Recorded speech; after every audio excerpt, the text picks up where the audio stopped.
What if global conflicts, economic instability, AI breakthrough, and rising tensions are all connected pieces of a much bigger shift? Welcome to the future, welcome to uncertainty, welcome to A Square Solutions podcast, where we don't follow trends, we decode them. Here you will get real insights, verified perspectives, and zero fake narratives. If you want to understand what's coming next, you are in the right place. Let's begin. This is the first question for you. Okay, so the question is, what is really happening in the current global scenario involving Iran, the United States, and Israel? Are we witnessing the beginning of a larger geopolitical shift?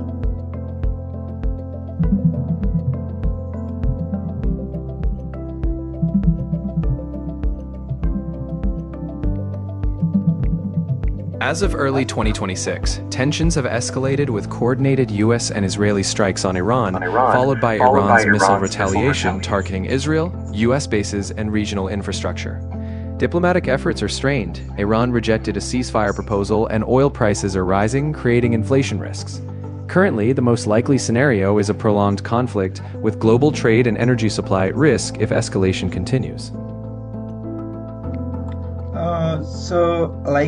These are reports suggesting prolonged conflict and energy shocks. How do such wars impact global financial stability and supply chains? Geopolitical conflicts of this scale typically exert significant pressure on global financial stability. Markets react with volatility, investors often seek safe haven assets like gold or the US dollar, while equity markets may decline due to uncertainty. Energy supply disruptions, particularly in oil and gas, create inflationary pressures, raising costs across industries. Supply chains become vulnerable, shipping routes, critical raw materials, or key infrastructure might be disrupted, causing delays or shortages.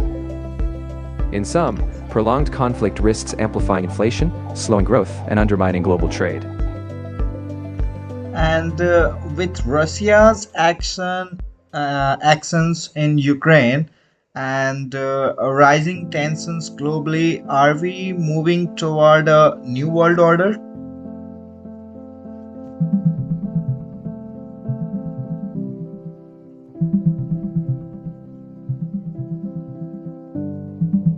The ongoing Russia-Ukraine conflict has expanded in scope, with both sides escalating attacks and Russia integrating occupied territories. Geopolitically, the conflict is contributing to a fractured global order, with US and European alignment showing strains, and countries like China and India playing more independent roles. The result is a multipolar environment, with bloc competition and a shift towards strategic realpolitik. Overall, this suggests a hybrid world order emerging, where both security and economic systems are increasingly divided. And is Western dominance declining? And are we entering a multipolar global power structure? Yes, Western dominance is facing challenges. While the US and Europe remain influential, the rise of China as an economic and military power, along with assertive regional roles by countries like India, Russia, and others, is driving a multipolar structure. In this evolving system, power projection is distributed across multiple centers. Economically, supply chains are diversifying. Politically, alliances are shifting, and institutions may be reshaped. Thus, we are indeed moving toward a more fragmented, multinodal global order. And if a war continues for 30 days or more, how long do its economic and geopolitical effects last globally? The duration of the conflict is just the initial trigger. Even a 30-day war can have multi-year repercussions. Financial markets often recover faster, within months, but inflationary effects, energy price shifts, and supply chain disruptions can persist for 1 to 3 years. Geopolitically, if alliances shift, global trust erodes, or a new equilibrium emerges, the effects can span decades. Ultimately, structural changes in global power alignments can last a generation or longer. And what are the long-term consequences even if the war stops immediately? Even if hostilities end abruptly, long-term consequences endure. Economically, reconstruction costs can burden affected regions for years, while global trade patterns may permanently shift due to prior disruptions. Geopolitically, trust between nations may erode, potentially driving realignment of alliances. Defense spending often remains elevated due to perceived threats. Additionally, governance structures may evolve and international bodies could reform to address vulnerabilities revealed. In short, political landscapes, economic flows, and global norms may remain altered for the foreseeable future. Okay. And how will developing countries like India be affected by global conflict and economic instability? Developing economies are typically more vulnerable to external shocks. In a global conflict, India would likely face energy price volatility, since it depends heavily on oil imports. Inflation could rise, impacting domestic growth and consumer demand. Supply chain disruptions could slow manufacturing, particularly in critical sectors like pharmaceuticals or electronics. On the flip side, India could benefit by offering alternative supply chain hubs, and diplomatically, it may gain leverage in a multipolar world if it carefully balances relationships. Still, uncertainty would require prudent fiscal and monetary policy responses. Or will inflation, unemployment, and cost of living increase significantly in such scenarios? Yes, historically, global conflicts or severe geopolitical instability have driven inflation upward, largely due to energy price spikes and supply chain disruptions. This in turn raises the cost of living, especially for commodities like food and fuel. Unemployment may rise if economic uncertainty leads to reduced business investment and slower growth. The severity depends on duration and scope, but such scenarios often necessitate tighter monetary policies, which can slow recovery and prolong the economic impact. So, in times of war and economic crisis, how can startups survive when people stop investing? Startups must pivot toward resilient strategies. First, they should extend their runway by optimizing costs, prioritize core offerings, and defer non-essential spending. Second, diversify revenue streams, target stable or counter-cyclical markets like essential services. Third, secure alternative financing, grants, government support, or partnerships. Finally, focus on strong customer relationships and cash flow. Startups that solve immediate pain points, maintain lean operations, and adapt quickly are best positioned to endure crises.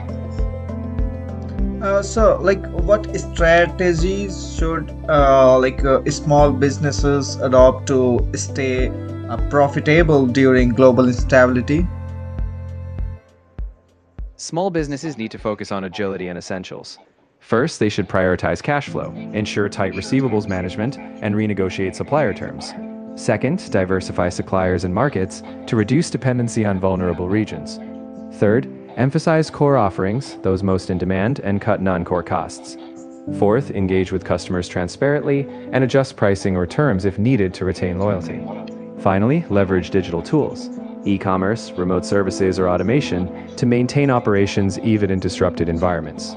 Adaptability is key.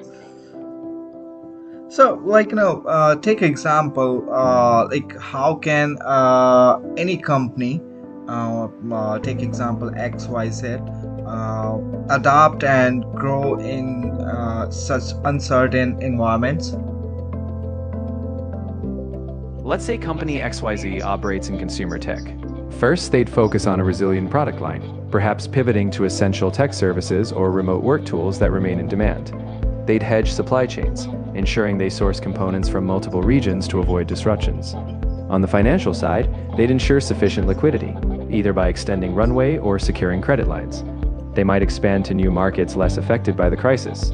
Most importantly, they'd stay customer-centric, adapting features, pricing, or business models to match shifting demand. In short, they'd use flexibility as a growth lever. So just before 2-3 days ago, the first lady, Miss Melania, Mrs. Trump, she just came with a humanoid robot on red carpet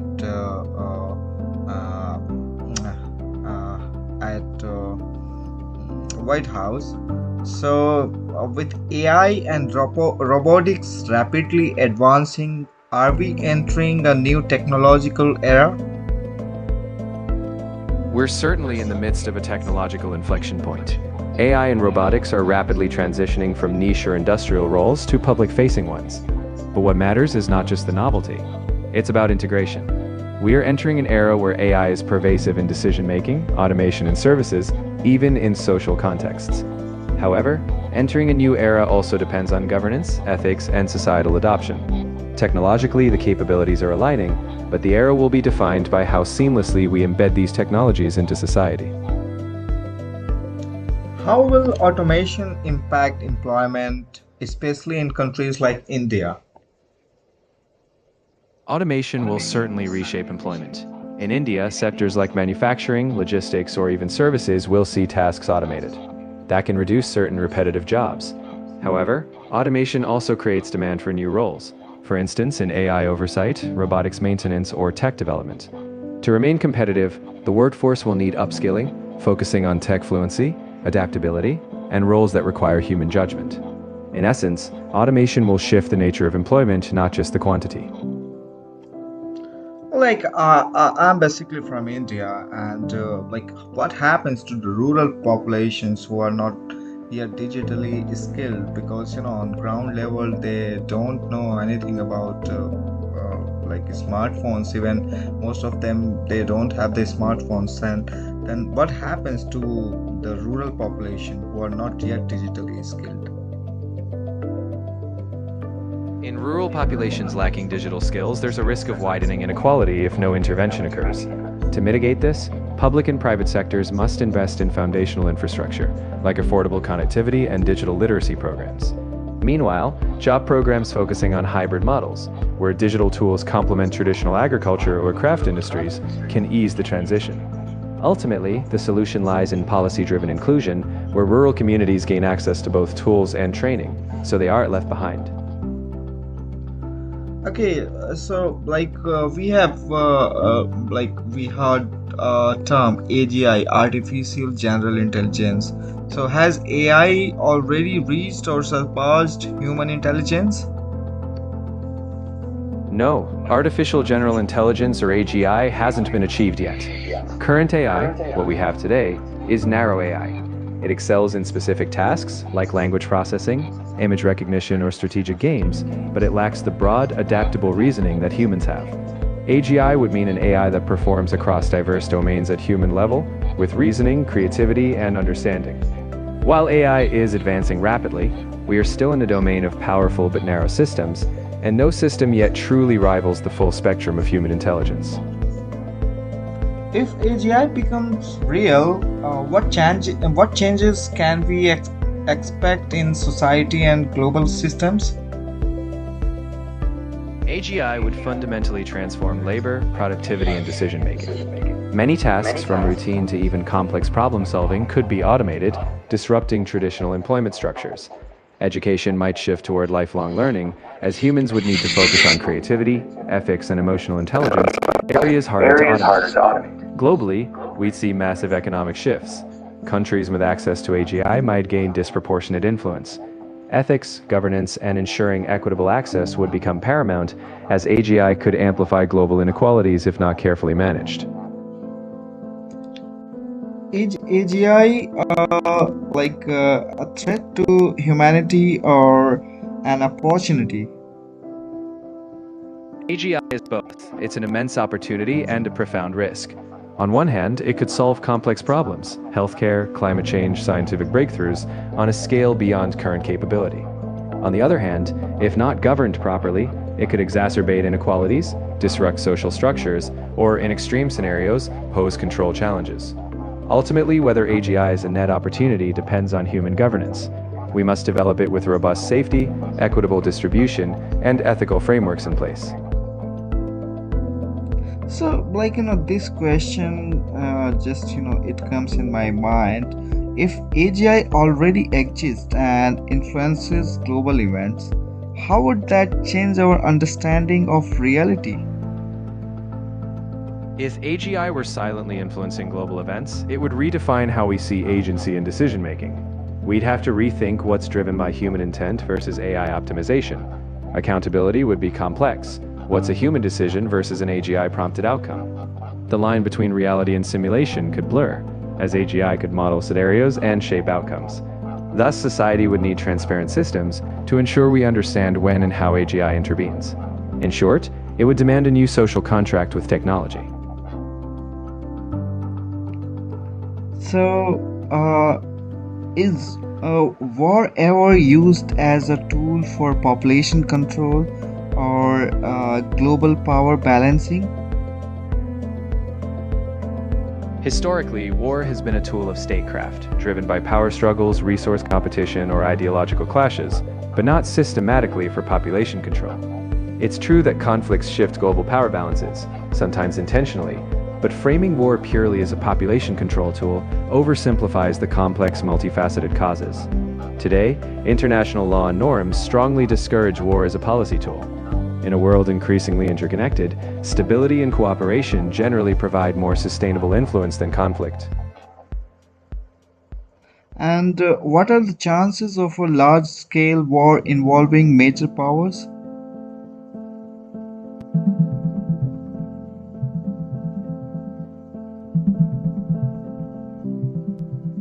Experts estimate the probability of a large-scale war involving major powers in 2026 to range roughly between 10 to 50%, depending on the scenario. A balanced estimate would place it around 20 to 30%. While the likelihood is not considered extremely high, experts note that any escalation or miscalculation could alter the risk quickly. Overall, large-scale conflict remains a low to moderate probability, but with high potential impact. Okay, so let's talk about religion. How much of the current global conflict is driven by religion versus geopolitics?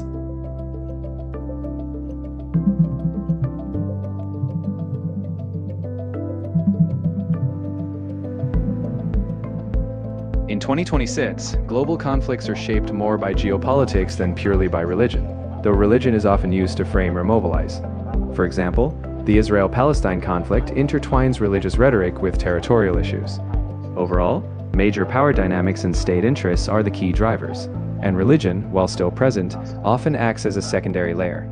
This blend makes resolution more complex, as both geopolitical strategy and community narratives need to be addressed. Overall, religion plays a role, but geopolitical competition is the dominant force behind today's major tensions. And what is the role of historical events like Israel's formation and India's partition in today's conflict? Historical events like Israel's formation in 1948 or India's partition in 1947 created enduring geopolitical fault lines. In the case of Israel, its formation sparked regional disputes over territory and Palestinian statehood, still central to Middle East conflicts. India's partition created lasting tension between India and Pakistan, particularly over Kashmir. These historical events didn't just shape borders, they embedded identity, grievance, and national narratives. Today's conflicts build upon these historical legacies, fueling disputes over legitimacy, identity, and regional power, making them more difficult to resolve.